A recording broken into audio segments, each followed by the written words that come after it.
नमस्कार, आप देख रहे हैं आज तक। आपके साथ मैं हूं मलिका मल्होत्रा। बुलेटिन की शुरुआत इस वक्त की एक बड़ी खबर से करेंगे। दिल्ली के सीएम केजरीवाल ने पीएम को पत्र लिखकर मांग की है कि कोरोना के नए वेरिएंट से प्रभावित देशों के लिए उड़ानें तुरंत बैन की जाएं। केजरीवाल ने लिखा कि जरा सी देरी खतरनाक हो सकती है। केजरीवाल ने पत्र में लिखा कि दुनिया के कई देश पहले ही प्रभावित देशों से उड़ानें बंद कर चुके हैं, हमें भी ऐसा करना चाहिए। तो दिल्ली के मुख्यमंत्री अरविंद केजरीवाल ने पीएम नरेंद्र मोदी से ऐसे देशों की उड़ानें बंद करने का आग्रह किया है जहां पर कोरोना के नए वेरिएंट ओमाइक्रॉन के केस मिले हैं। पीएम मोदी कोरोना की स्थिति और टीकाकरण अभियान पर एक समीक्षा बैठक भी कर चुके हैं, जिसके बाद अरविंद केजरीवाल ने ये बात कही। इस मीटिंग से पहले दिल्ली के मुख्यमंत्री ने ये ट्वीट करके भी बात कही थी और अब एक पत्र के जरिए भी प्रधानमंत्री नरेंद्र मोदी से ये आग्रह किया है कि हमें एहतियाती कदम उठाने चाहिए।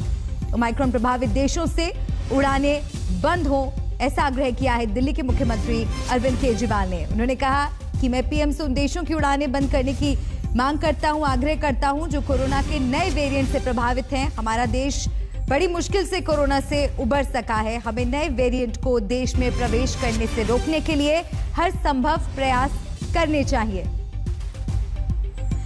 पंकज जैन मेरे सहयोगी मेरे साथ जुड़ गए हैं। पंकज, दिल्ली के मुख्यमंत्री अरविंद केजरीवाल प्रधानमंत्री नरेंद्र मोदी से पहले ट्वीट कर फिर पत्र लिख आग्रह कर रहे हैं, क्या मायने और क्या अपडेट आपके पास?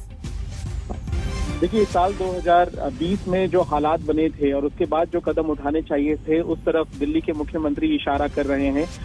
सोमवार को यानी कि कल एक अहम बैठक होनी है दिल्ली डिजास्टर मैनेजमेंट की, और इस बैठक में साइंटिस्ट भी होंगे, एक्सपर्ट भी होंगे, एविएशन मिनिस्ट्री के लोग भी होंगे जो इस बात को लेकर चर्चा करेंगे कि दिल्ली में नए कोरोना वेरिएंट को आने से कैसे रोका जाए।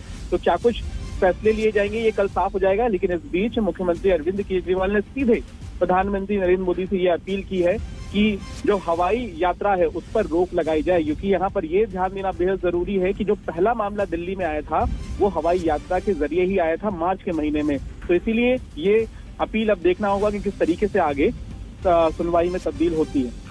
बिल्कुल, और ये सब तब हो रहा है जब प्रधानमंत्री नरेंद्र मोदी खुद समीक्षा बैठक इस पर कर चुके हैं और ये तमाम सरकारों को, प्रतिनिधियों को संकेत दे चुके हैं कि ये खतरा बड़ा है और इसको लेकर हर मुमकिन कोशिश करनी चाहिए।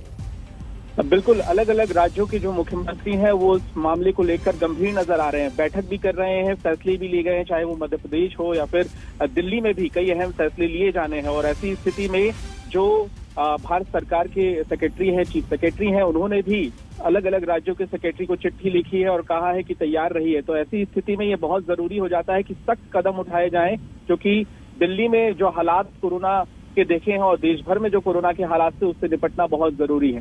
बिल्कुल, और दिल्ली में हम सबको याद है जब दूसरी लहर आई थी वो भयावह स्थिति कोई भूला नहीं है, और इसको देखते हुए तीसरी लहर का जो अब डर बना हुआ है उसके मद्देनजर दिल्ली के मुख्यमंत्री अरविंद केजरीवाल की चिंता भी जायज है। दिल्ली में और आसपास के जो राज्य हैं वहां पर भी जिस तरह से अस्पतालों में हालात थे वो किसी से छुपे नहीं हैं, और ऐसी स्थिति में जरूरी ये हो जाता है कि कोरोना से जो सबसे पहला बचाव है कि बाहरी देशों से जो कोरोना का वेरिएंट प्रवेश कर सकता है देश की राजधानी में उसे रोका जाए, और उसके बाद तैयारियों को तो अंजाम दिया जाएगा ही। तीसरी लहर का खतरा जो मंडरा रहा था वो कहीं ना कहीं अब वास्तविक होता नजर आ सकता है। और ऐसी स्थिति में जब बड़ी तादाद में लोगों को वैक्सीन लग चुकी है, लेकिन ये वेरिएंट कितना कारगर रहेगा, जो वैक्सीन लगी है वो क्या इससे लड़ने निपटने के लिए तैयार है, इन तमाम चिंताओं के बीच सरकारें एक्शन मोड में आ गई हैं। मल्लिका, शुक्रिया आपका तमाम जानकारी।